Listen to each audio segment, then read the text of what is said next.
முன்னாடி சில ஃபோட்டோஸ் இப்போ சோஷியல் மீடியாவில் ரொம்ப ட்ரெண்டிங்காக போய்கிட்டு இருக்க ஃபோட்டோஸ் தான் ஹட்டனுடைய நகர சபையில் தேங்கி கிடக்கும் வாகனங்கள்.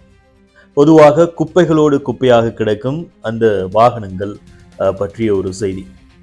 அது மாத்திரமல்லாமல் இந்த வாகனங்கள் தற்போது செய்யப்பட்டு புதிதாக அதனுடைய குறைபாடுகள்லாம் நிவர்த்தி செய்யப்பட்டு அந்த வாகனங்களை இனிவரும் காலங்களில் பொதுவாக பயன்பாட்டுக்கு கொண்டு செல்ல முடியும் என்ற ஒரு கருத்தையும் இப்போதைய நகரப்பிதா அசோக் அவர்கள் தெரிவித்திருக்கின்றார்.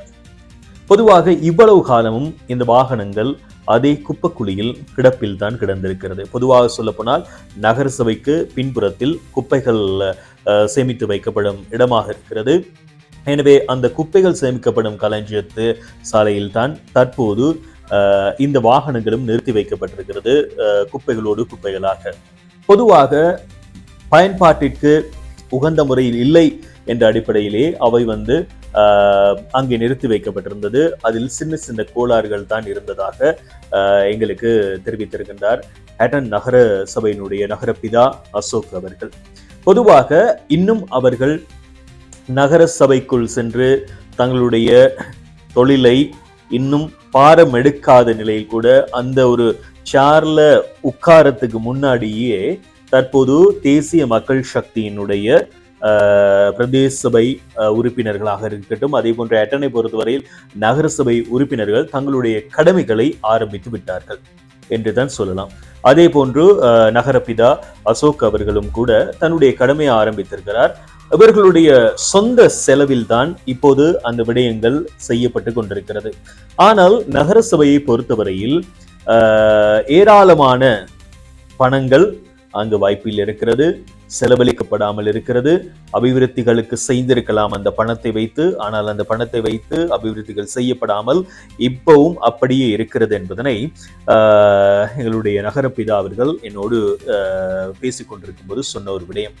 எனவே இந்த அடுத்தடுத்து இவர்கள் எடுத்துக்கொண்டிருக்கும் சில முன்னெடுப்புகள், அதே நேரம் நேற்றைய தினம் அவர்கள் ஹட்டன் நகரத்தில் இருக்கும் பஸ் திறப்பிடத்துக்கு அருகாமையில் இருக்கும் மலசல கூடத்துக்கு சென்று அதை பற்றியும் ஆராய்ந்து அதனை எவ்வாறு உகந்த சுகாதார முறையிலான ஒரு கழிவறையாக அதை நாங்கள் எதிர்காலத்தில் செப்பனிடுவது, அது அமைப்பது போன்ற விடயங்களை செய்திருந்தார்கள். அதே நேரத்தில் நகர சபைக்கு வரும் குப்பைகளை எங்கு கொட்டுவது, அண்மையில் இதை கொட்டகலையில் கொட்டுவதற்கான பத்தனையில் கொட்டுவதற்கான ஏற்பாடுகள் செய்யப்பட்டிருந்தது.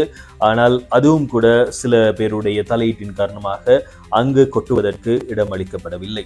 இதனால் நகர சபையினுடைய குப்பைகள் அந்த தேங்கி கிடப்பதை காணக்கூடியதாக இருக்கிறது. எனவே அதிரடியான சில நடவடிக்கைகளை தேசிய மக்கள் சக்தியினுடைய இந்த பிரதிநிதித்துவத்தை கொண்ட நகரசபை உறுப்பினர்கள், அதே நேரம் நகரசபையினுடைய நகரப்பிதா தவிசாளர் அவர்களும் செய்து கொண்டிருப்பது உண்மைக்குமே ஹட்டன் மக்கள் மத்தியில் அதிகமான ஒரு விருப்பத்தை ஏற்படுத்தி இருக்கிறது.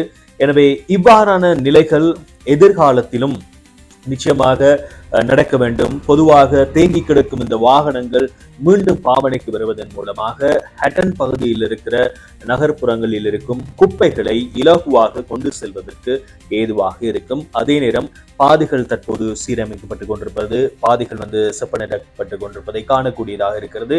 வடிகால் அமைப்புகள், பொதுவாக நகர்ப்புறத்தில் இருக்கும் பொதுவான கால்வாய்கள் மண் தேங்கி கிடந்ததையும் அசுத்தமாக கிடந்ததையும் காணக்கூடியதாக இருந்து அவையும் தற்போது ஒழுங்கமைக்கப்பட்டு கொண்டிருக்கிறது.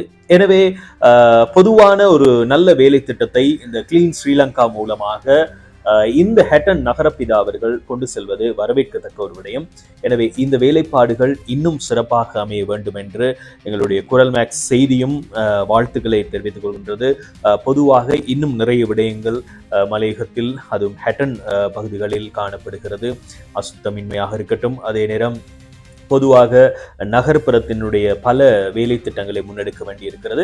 அவை அனைத்தையும் சிறப்பாக நகரசபையினுடைய தவிசாளர் நகரப்பிதா அவர்கள் மிகவும் சிறப்பாக செய்து கொண்டிருக்கிறார். எனவே பொறுத்திருந்து பார்ப்போம் இந்த வேலை திட்டங்கள் எவ்வாறு அமைய போகிறது என்பதனை. இந்த புகைப்படங்கள் நகர சபையில் தற்போது தேங்கி கிடக்கும் அந்த வாகனங்கள், குப்பைகளோடு குப்பைகளாக கிடக்கும் அந்த வாகனங்களுடைய ஒரு தொகுப்பு தான் இந்த புகைப்படங்கள்.